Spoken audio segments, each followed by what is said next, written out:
Hello everyone, welcome to Coding Stunts. In the previous video, I started with the ideally shell. I just said that I will be starting with the arithmetic operators using the ideally shell.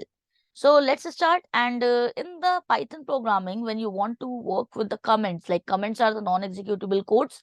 So if you want to write the comments, you have to use this hash symbol. So arithmetic operators, this I have given the comment, so it is a non-executable code. And now the arithmetic operators in Python are a bit different as compared to other programming languages. But yes, almost the arithmetic operators would be the arithmetic operators only. As I told you that ideally is basically the giving the shell also, and with the help of ideally you will be able to work with the procedural approach program also. So first of all, we are working with shell. On the shell, usually we write the scripts. It's called shell script. So simply here you can write like addition, subtraction. So as I told you, it is interactive interpreter, and you can directly give the command here, give the instructions, and according to you, directly you will be getting the output. You can see these three symbols, like this is prompt. Okay, so here like addition, subtraction, suppose multiplication, and division, suppose 25 divided by 2.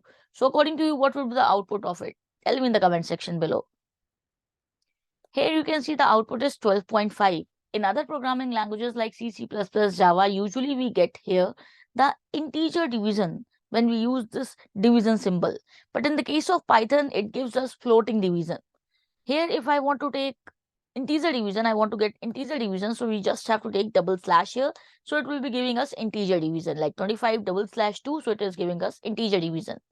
Modulus will be giving us the remainder. Suppose you are taking this modulus symbol, 25 modulus 2, so it will be giving us the remainder, that is 1 itself. So these are the arithmetic operators. You can see it's quite simple.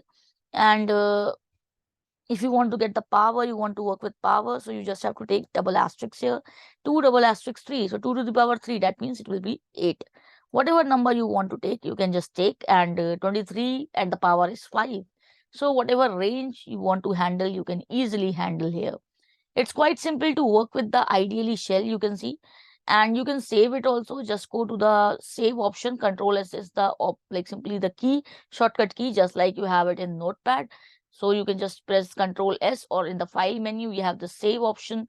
You can save this shell wherever you want. Suppose I want to save it like arithmetic one dot, like we do not have to give any extension. It will be automatically taking .py. So here you can see arithmetic1.py, it has been saved. So now if I just come towards this ideally once again, and I just try to open this, so it's really very simple. Here you will be coming to the file menu and go to the recent files, or just go to the open. So with the help of this open, you are going to be able to open your file. Like here it is arithmetic 1, you can see the file which we created previously. This way you can see we can access it, we can save it even. So this is about the arithmetic operators. I hope you have enjoyed this video. In case you have any queries, you can please drop it in the comment section below.